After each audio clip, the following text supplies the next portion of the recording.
daacadnimo la'aantay ka mid tahay faham la'aantay ka mid tahay lambar 5 halgamaagu waa kan ku samra dhibaatooyinka halganku leeyahay sida dhimashada dhaawaca aradka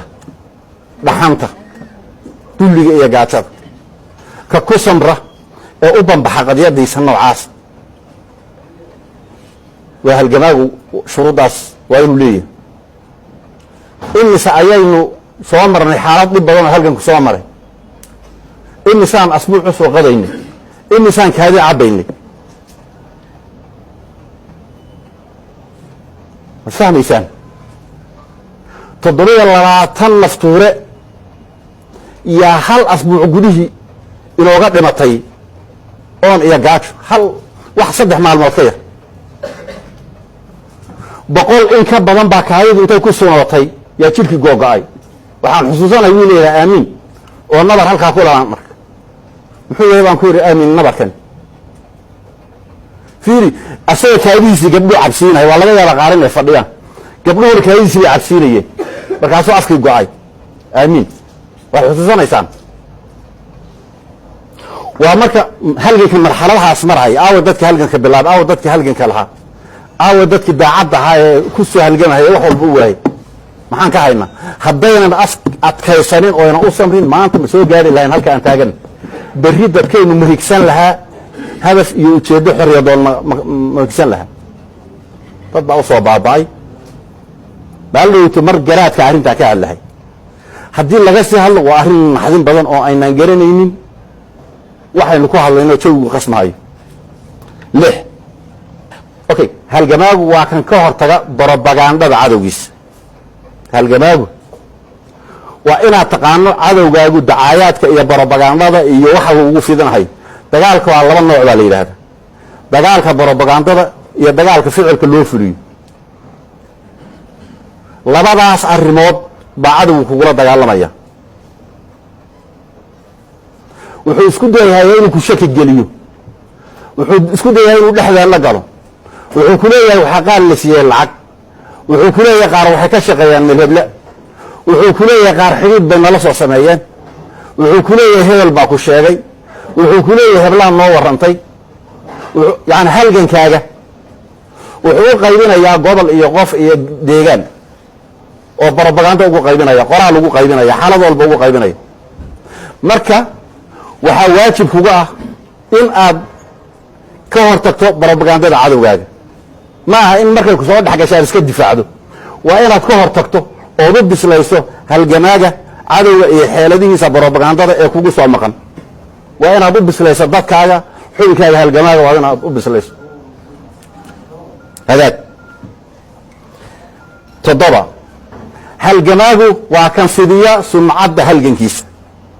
maxaa ku xigay waa ka hortaga propagandada cadowga maxaa 7 waa kan fidiya sumcadda halgankiisa halgamaagu halgankeenu wuxuu ka mid yahay halgamada adduunku galaan ee ugu sumcadda badan waa halganka muddada intaa leeg socday ee shacbi aan halgankeena dhibaato yani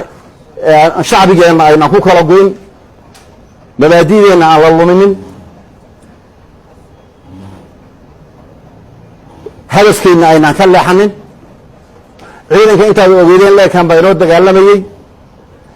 waxaan in badan raadinay in ciidankeena ama aad idinkuma maqli lahaydeen annaguna aan raadin jirnay ciidankeenu inuu sameeyo wuxuu farsamo xumo inuu dadka xaday inuu dadka kufsaday inuu dad isku diray dhaqamada xukunka waxaan xilli badan halqabsi u lahaan jirnay xabad kabriidana Allah ka dhigo cidii gaaska ama qaybteeda halkaa joogta wax ka tabanaysa halla xidhiidho xarunta qaybtu ay leedahay ama mas'uulka ugu dhow meesha jooga ha soo ribood gareeyo taarka ugu dhowna ha tago ha soo bandhigo hal public ha laga dhigo waa halganka aan dadkiisa lagu xadin lagu boobin lagu kufsanin qabiil u kala bixin mabaadiidii lagu aasaasayna aan ka leexanin isagoo geeridiisu ay meel walba tahay hilbawardi oo dhaantada lagu tumanayo oo dadkii in la dagaalamahayay iyo kuwii ay kaashan jireen oo dhan dhiigeena la xalaaleeyay oo culimaa usuugii ay dilkeenna fidyoodeen inuu xalaali oo eelkeenna la fidyooday in kufsigiisa iyo dilkiisu xalaali innagoo waxaa arkayna haddana samir iyo dulqaad iyo inaan ilaalino shacbigeenna iyo mabaadi'deena iyo ujeeddadeenna aan ugu samraynay halgan ka sumcad badan oo adduunyadu gashay ma jiro intii ka dambaysay ambiyadii raadiya ururaa dagaalamahay islaam bay sheeganayeen cadowgu way weli taaganoo dagaalamaya xabadii riday iswada dhiibayeen iswada jaajuusayeen qabiil u kala jabayeen ma dhicin innaga inaguma dhicin waa sumcad lagu faani karo oo uu ku faani karo halgamaagu waan kuu sheegay qodobkan adaan kugula hadlaya hal qof baan kula hadlaya waa kan fidiya sumcadda halgankiisa 8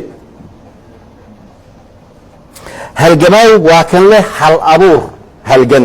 waa inaad u fikirto halgankaa maxaad ku soo kordhin kartaa maxaad u qaban kartaa maanta maxaa idinka maqan qasharada aan ridnay naftuuraa soo ururiyey markaasuu kabriid ku guray oo baaruudii qasharkiisa ku jirtay qaar ku guray